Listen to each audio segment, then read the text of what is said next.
Kalau saya belum kerja, nanti saya gimana? Kena pajak dong. Kalau saya sudah kerja, tapi penghasilan saya belum mencapai PTKP, masa saya dipotong pajak juga?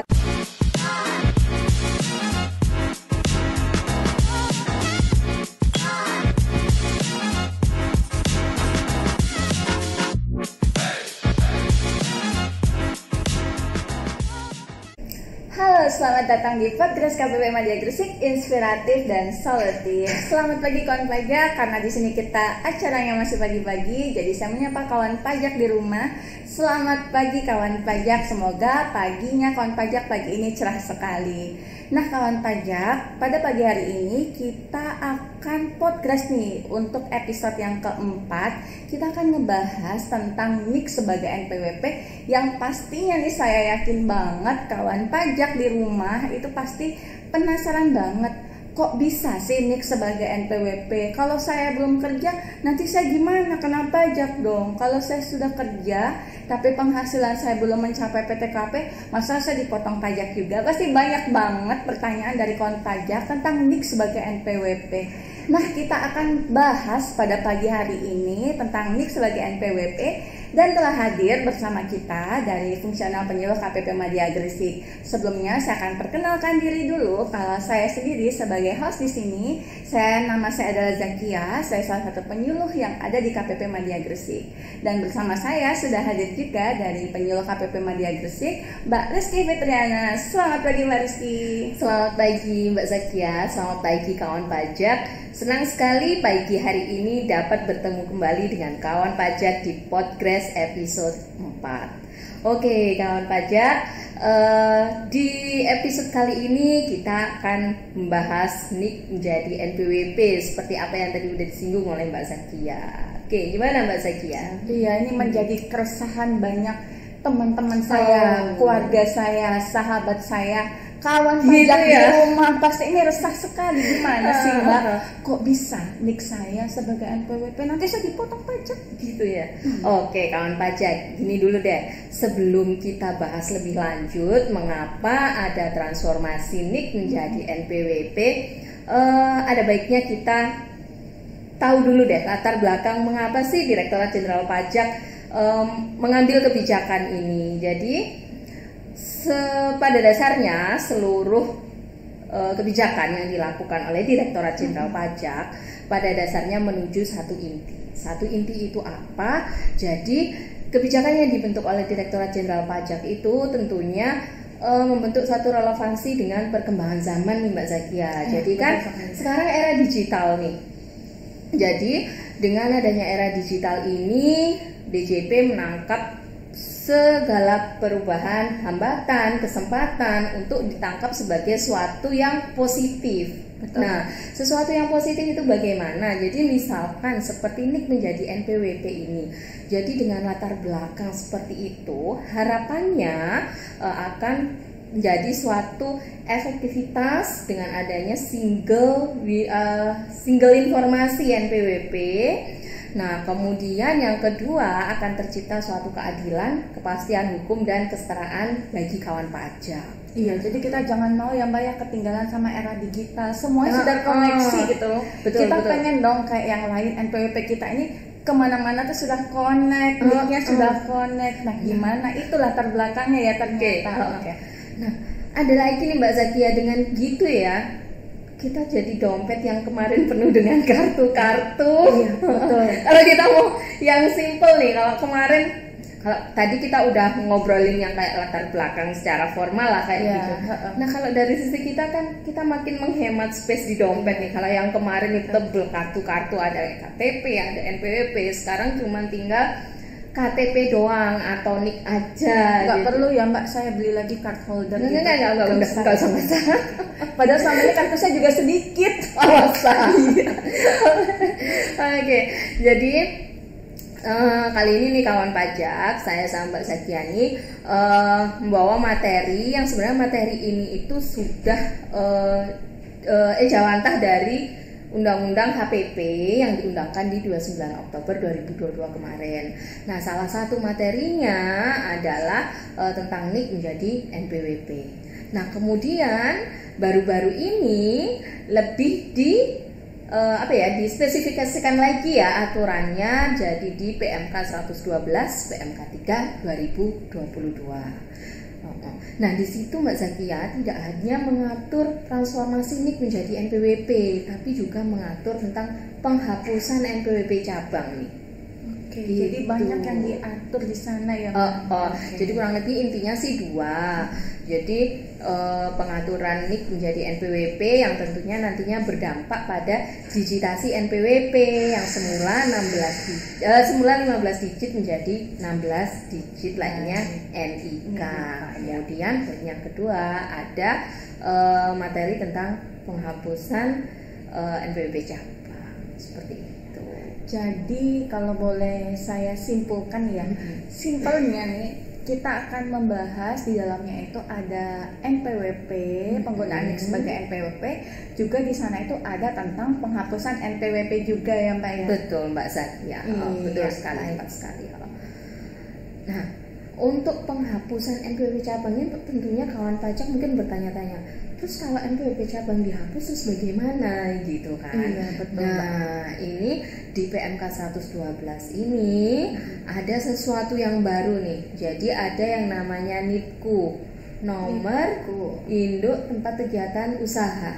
Betul begitu ya Mbak Zakia ya? NIPKU kawan pajak. Biasanya kita selama ini cuman familiar sama yang namanya NPWP, tapi sekarang kita familiar lagi sama istilah satu lagi yang baru NIPKU. Jadi itu nomor identitas ya. Tadi saya selalu nomor identitas ya. Nomor identitas tempat kegiatan usaha. Oke, gimana Mbak Zakia? Iya, baik Mbak. Jadi mungkin nih yang bikin kawan pajak juga penasaran ya. Kalau tadi kita sudah tahu ya kalau ada yang baru lagi nih NPWP sama NIPKU tadi ya. Kemudian juga yang mungkin bikin kawan pajak penasaran, ini nih mulai kapan sih Mbak berlakunya? Apa saya ini yang sudah punya NPWP, apa dengan adanya NIK saya harus mengubah tambah atau gimana? Atau misalnya teman saya yang belum punya NPWP terus mau bikin NPWP, nanti itu gimana sih caranya atas pemberlakuan NIK? Oke, jadi kalau boleh diceritakan nih ada lini masanya nih Mbak Zakia. Jadi sejak 14 Juli 2022 itu NIK sudah menjadi NPWP, tetapi hanya terbatas untuk layanan administrasi perpajakan seperti itu. Kemudian berikutnya adalah keterbatasan di layanan administrasi perpajakan ini tuh sampai dengan 31 Desember 2023. Nah nanti resmi ini menjadi NPWP itu per 1 Januari 2024 gitu Mbak Zakia. Oke, baik. Kalau boleh saya tangkap nih, jadi kayak ini masa transisi ya Mbak ya, sampai Desember sekali. Iya, betul. Boleh dibilang masa transisi. Iya, jadi tentunya selain kita dari sama-sama ya kita melakukan pemuktahiran data sepanjang masa transisi sampai nanti yang sudah diwajibkan pada tanggal 1 Januari 2024. Ngobrol pemuktahiran data, jadi ingat nih. Jadi gini.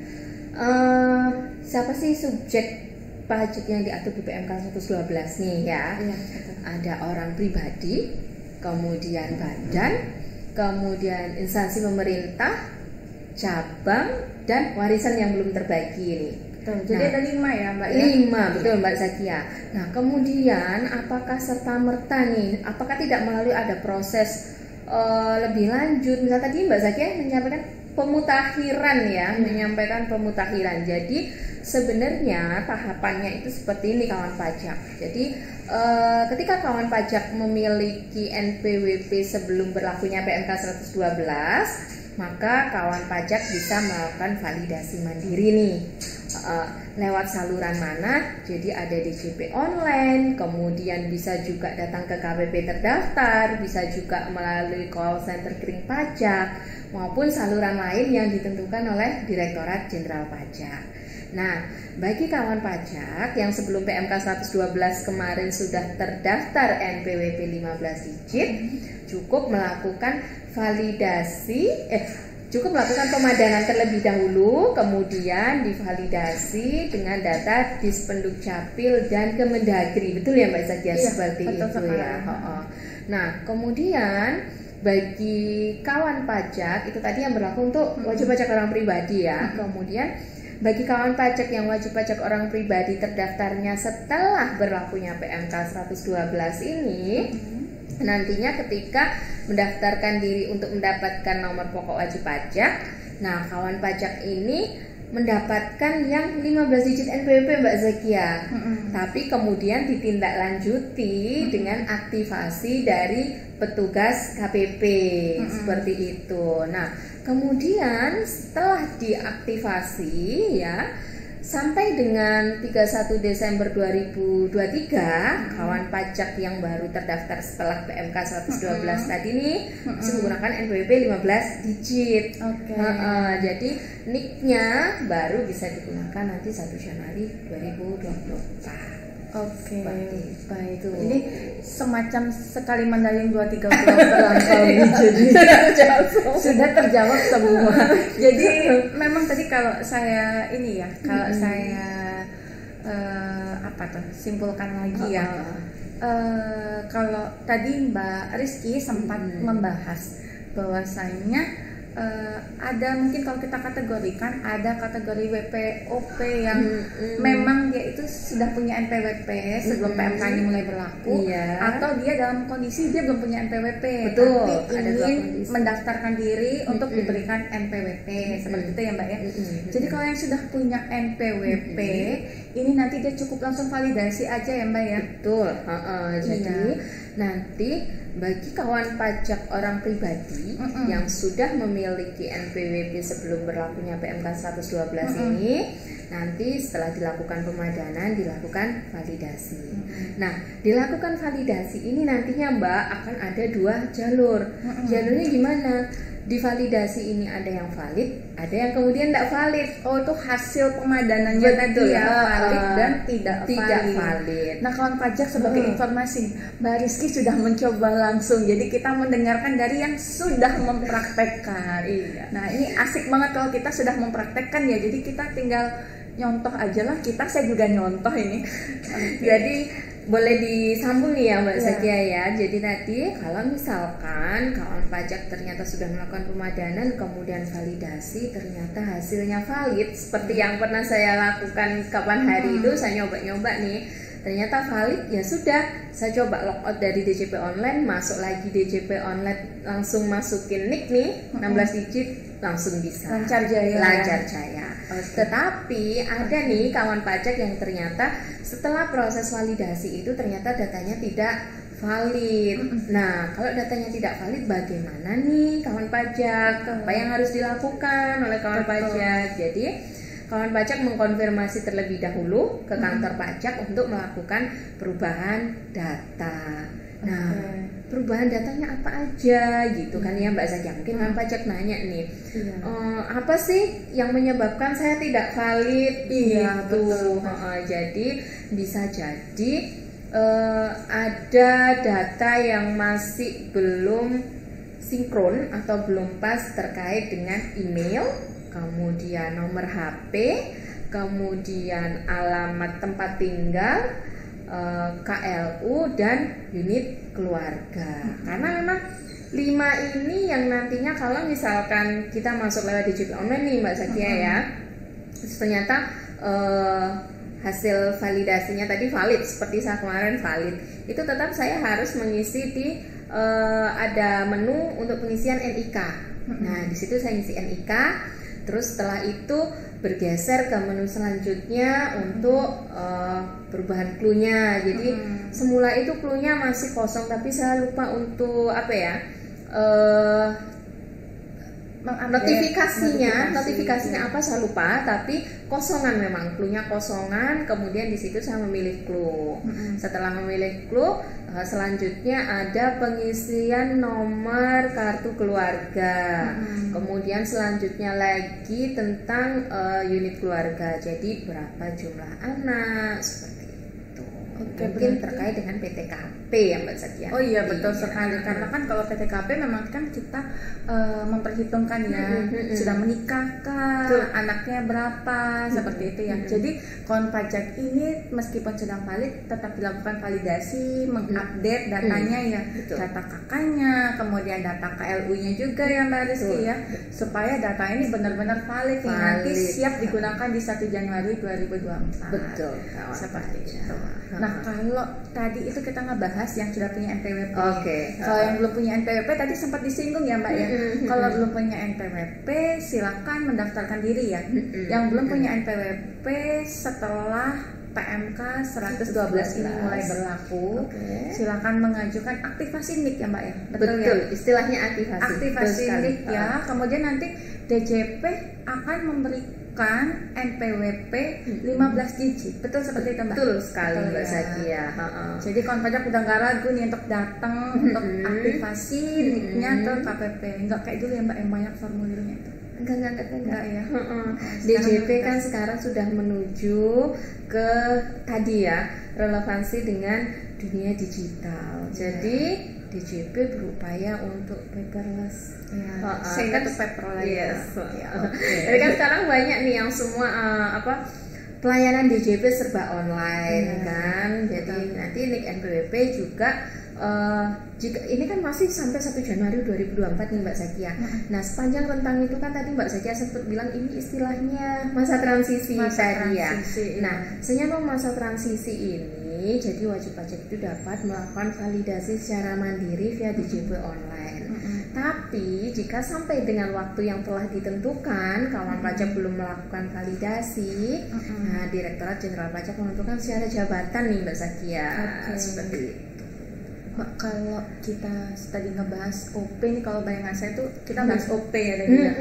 Kalau nanti nih atau mungkin ada di antara kawan pajak yang memang dia itu punya perusahaan Mbak, punya badan, itu gimana sih Mbak? Misalnya punya NPWP badan, kemudian juga punya NPWP cabang, setelah PMK 112 hadir di tengah kita, pemberlakuannya itu gimana?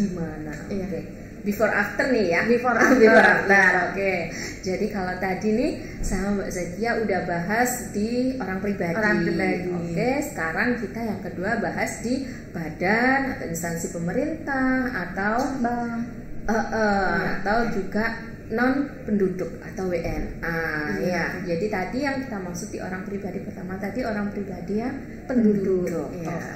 Nah, yang kali ini jadi kalau before-nya nih, jadi sebelum PMK 112 bagi mereka yang ber-NPWP badan, instansi pemerintah, kemudian orang pribadi non penduduk itu akan mendapatkan NPWP yang 15 digit tadi, kemudian tinggal ditambahkan 0 di depan di depan NPWP existingnya. Jadi 16 ya? Jadi 16. Gampang ya, tinggal tambah 0 aja di depan jadi 16. Jadi 16. Jadi NPWP existing itu maksudnya NPWP yang berlaku sekarang nih Mbak Zakia. Jadi tinggal tambahin 0 di depan.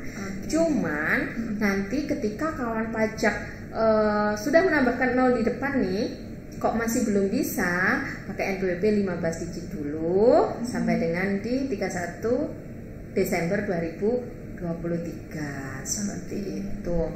Nah, kemudian afternya bagaimana? Jadi after PMK 112 ini bagi kawan pajak yang berupa badan, kemudian instansi pemerintah maupun cabang dan non penduduk tadi, maka akan langsung mendapatkan NPWP dengan digit sejumlah 16 digit. 16 digit.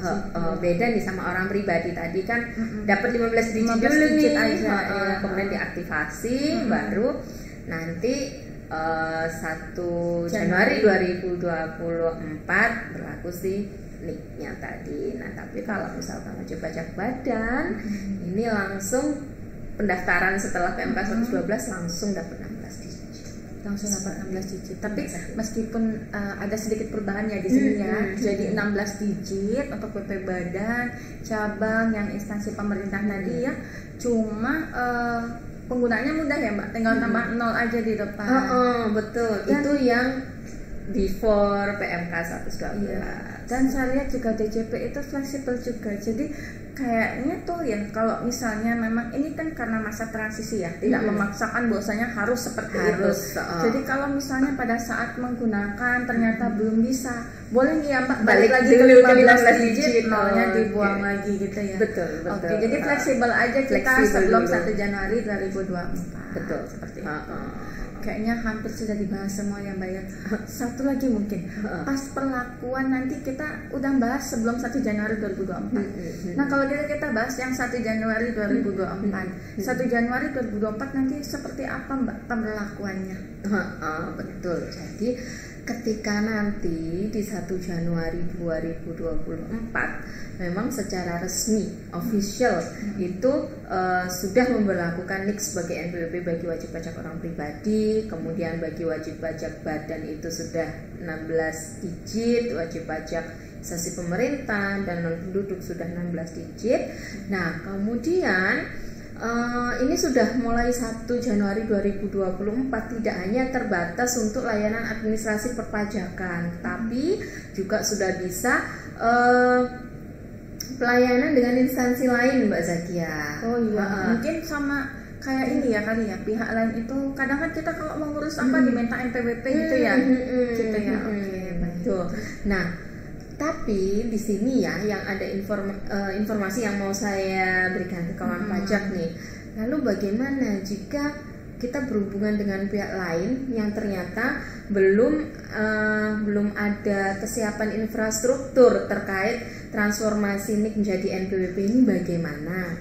Nah itu DJP masih memberikan waktu bagi pihak lain tersebut untuk melakukan permohonan atau permintaan ya ke Direktorat Jenderal Pajak ya untuk melakukan pemadanan ya istilahnya ya Mbak Zakia ya, seperti itu kawan pajak. Jadi masih diberikan waktu karena ketika kita berhubungan dengan instansi lain, dengan pihak lain, kita tidak bisa memaksakan aturan yang di DJP bagi pihak lain juga. Jadi di situ sekalipun sudah 1 Januari 2024 ketika kawan pajak mengharuskan untuk melakukan pelayanan dengan pihak lain terkait dengan NIK ini, ketika belum bisa pihak lain, maka DJP masih memberikan kelonggaran dengan cara pihak lain tersebut melakukan permintaan untuk pemadanan data ke DJP. Iya, baik. Karena kalau bicara sistem ini memang gampang mudah. Tapi ada sulitnya sedikit aja karena bicara sistemnya. Apalagi kita misalnya 1 Januari 2024 kan ya rencananya kan akan sudah di ibaratnya officialnya wajibnya gitu ya. Yang namanya bicara sistem awal-awal itu mungkin ada aja kendalanya. Jadi DJP memberikan waktu ya kefleksibelan untuk pihak lain itu. Misalnya memang benar-benar nggak bisa, boleh pakai NPWP yang ada, cuman dilakukan pemadanan ke DJP gitu ya. Nanti DJP akan memberikan secara elektronik ya atas pemadanan data tersebut. Nah kalau boleh saya simpulkan juga Mbak, jadi per 1 Januari 2024 nanti yang pertama NIK itu sebagai NPWP. Kemudian nanti untuk WP badan, kemudian instansi pemerintah gitu ya. Nanti akan diberikan 16 digit ya, termasuk yang WPOP bukan penduduk ya. Iya, akan diberikan 16 digit dan kemudian untuk yang cabang tadi dia sudah pakai NITKO tadi ya Mbak ya. Oh iya betul. Iya, oh iya, boleh deh ditambahkan sedikit mungkin ya Mbak Zakia. Iya. Jadi kalau untuk yang cabang ketika dia terdaftarnya sebelum PMK 112 ya, maka perlu melakukan validasi ya, kemudian dari pihak KPP menerbitkan NITKO, tapi NITKO ini baru bisa digunakan nanti 1 Januari 2024. Nah, bagi cabang yang melakukan pendaftaran setelah PMK 112, dia akan dapat dua nih Mbak Zakia, NPWP 15 digit dan sama NITKO. Nah, si NPWP 15 digit ini akan digunakan sampai dengan 31 Desember 2023 dan NITKO ini secara official 1 Januari 2024 sudah dapat digunakan. Jadi nanti pas dia daftar setelah PMK ini berlaku, dapatnya Dapat dua. NPWP cabang sama NIKU. Kemudian NPWP cabang digunakan sampai 31 Desember 2023, NIKU-nya bisa digunakan 1 Januari 2024. Betul sekali. Nah, Mbak Rizky, sepertinya ini sudah kita bahas semua. Ada deh, saya mau nambahin lagi deh Mbak Sakia. Ya, oke. Masih ada lagi. Kemarin itu kan kebetulan nih ada sepupu saya nanya, kalau belum punya NPWP nih, apakah serta merta nih langsung, kan kalau nih semua pasti punya dong, pasti punya. Cuman apakah nanti NIK ini serta merta jadi wajib pajak? Apakah saya langsung serta merta jadi subjek pajak gitu? Nah, di sini kawan pajak juga mungkin bertanya-tanya, tadi sempat disinggung di awal sama Zakia tuh. Jadi tidak serta-merta kawan pajak. Jadi untuk subjek pajak menjadi wajib pajak itu harus memenuhi syarat subjektif dan objektif. Jadi ketika syarat subjektif dan objektifnya belum terpenuhi, NIK ini tidak akan menjadi NPWP. Ini pernyataan yang ditunggu-tunggu oleh kawan pajak. Iya, karena ini yang paling ini Mbak Zakia, yang paling polemik di jadi dari semua pembahasan kita dari awal sebenarnya yang ditunggu ini yang terakhir. Ini yang terakhir. Tapi kan memang namanya start itu kan selalu datang terakhir. Yang awal hanya pembuka. Jadi ini cuma yang terakhir nih. Enggak juga sih. Jadi pembahasan itu tetap kita perlukan, tapi mungkin ini pernyataan yang melegakan kawan pajak bahwasannya enggak kok, kawan pajak enggak serta-merta langsung punya kewajiban terkait perpajakan gitu ya, enggak ya Mbak ya. Jadi harus memenuhi syarat subjektif dan objektif dulu. Kawan pajak sudah lega nih pasti ya, aman nih. Meskipun kita punya NIK bukan berarti kita langsung punya kewajiban perpajakan langsung diakui sebagai NPWP. Tentu tidak, karena harus memenuhi syarat subjektif dan objektif. Nah, mungkin ada yang ingin disampaikan Mbak Rizky? Sudah cukup mungkin Mbak Zakia. Ini pernyataan pemungkas yang ditunggu oleh kawan pajak. Nah, kawan pajak podcast kita kali ini sudah kita sampaikan tentang NIK sebagai NPWP. Kawan pajak mungkin bisa pantengin terus tunggu terus episode-episode berikutnya di podcast KPP Madya Gresik yang tentunya nanti kami akan membahas banyak masalah soal perpajakan. Sebenarnya bukan masalah sih, topik atau tema ya, karena peraturan terbaru. Peraturan terbaru terkait perpajakan. Kawan pajak bisa sering-sering mantengin lagi bahasanya, mantengin YouTube kita, subscribe ya, subscribe, like, pokoknya udah kayak YouTuber dah, subscribe, like, komen kita supaya kamu nggak ketinggalan informasi dari podcast KPP Madya Gresik. Terima kasih kawan pajak, selamat pagi, sampai jumpa kembali. Saya Zakia dan Mbak Rizky Petriana, kami pamit undur diri. Pajak kuat, Indonesia maju. Assalamualaikum warahmatullahi wabarakatuh.